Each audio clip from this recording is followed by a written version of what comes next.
je vais refaire une vidéo par rapport au 51 parce que du coup j'ai encore changé des trucs. Donc j'ai pas encore changé le feu arrière, j'ai changé le feu avant, je l'avais pas précisé dans l'autre vidéo parce que je l'ai eu le lendemain ou sur le lendemain.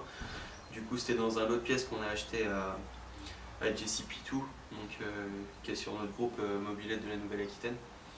Donc du coup il était dans le lot, j'ai trouvé sympa, je me suis dit putain il ferait bien sur le 51, donc du coup je l'ai refait, donc je l'ai repeint en noir, enfin la collerette, le chrome était mort, donc du coup je l'ai repeint en noir, bleu comme la mob, et du coup j'ai branché, j'ai réussi à garder le fonctionnement du vieil interrupteur, donc du coup rebranché, ça fonctionne nickel, donc sur ce coup là c'est nickel. Du coup par contre, là j'ai préparé ça là, je vais vous montrer un peu plus près tout à l'heure. Donc j'ai préparé ça parce que du coup j'ai repeint le bras carré, j'avais les jantes comme la jante que j'avais mis à l'avant à une période, la petite jante à étoile, donc que j'ai poncé peint, donc la jante avant aussi, donc là l'arrière adapté, donc je vais monter ça parce que du coup c'est en attendant, c'est pour pallier au souci déjà de la portée du roulement de la roue arrière qui est mort. Donc j'ai une autre jante à rayon mais le temps de le faire et tout, enfin après, c'est parce que j'ai aussi le souci que j'arrête pas même en essayant de décaler ma roue ou autre, la roue est plus centrée. Après, même en la laissant standard, si en tendant ma chaîne comme il faut et tout, si je veux que la roue soit droite, j'ai tout le temps la chaîne qui frotte contre le pneu, donc c'est chiant, ça fait du bruit. Ça m'agace. Donc du coup ce que je fais c'est que je vais repasser en bras carré, je vais remonter ça, donc là je vais filmer ça en accéléré, je vais le caser dans la vidéo.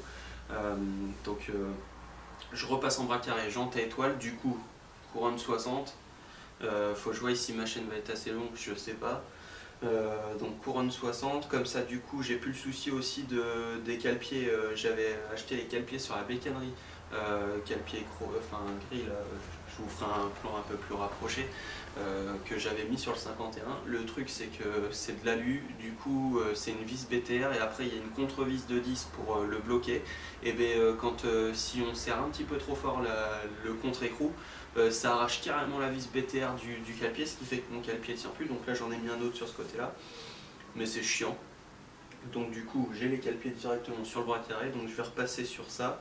Après au niveau du poste de pilotage guidon et tout ça va pas changer, c'est juste que ça sera un autre style de jante et les cale-pieds seront un peu plus derrière, c'est pas un souci. Après je roulais comme ça avant, ça m'allait très bien.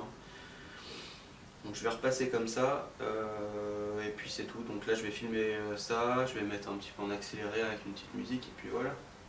Allez, je vous montre tout ça de près. Oh oh.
coup, sauf que avec les petites bagues là que j'ai mis pour faire la fixation de making de stand, j'ai la cartouche qui frotte dessus.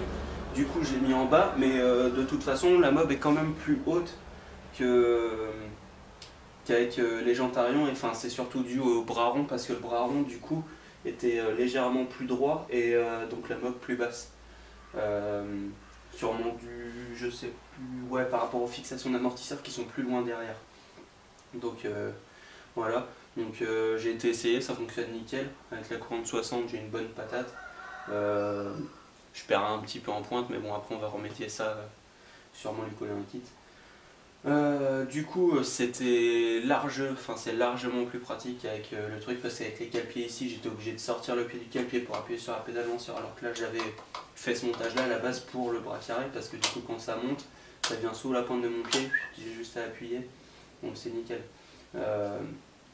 La jante est bien centrée, la chaîne frotte pas contre le pneu, c'est nickel. Donc là j'ai pas fait l'avant, je vais pas filmer parce que de toute façon c'est comme l'arrière, hein, parce que là c'est pas je prends la roue, je la mets, c'est juste que je dois sortir l'axe, sortir les billes, tout nettoyer, monter dans la nouvelle jante et ainsi de suite, donc sinon la vidéo va être trop longue, donc du coup là c'est bon, c'était le principal sujet de la vidéo, donc c'est fait. Donc voilà, allez, à plus les gars.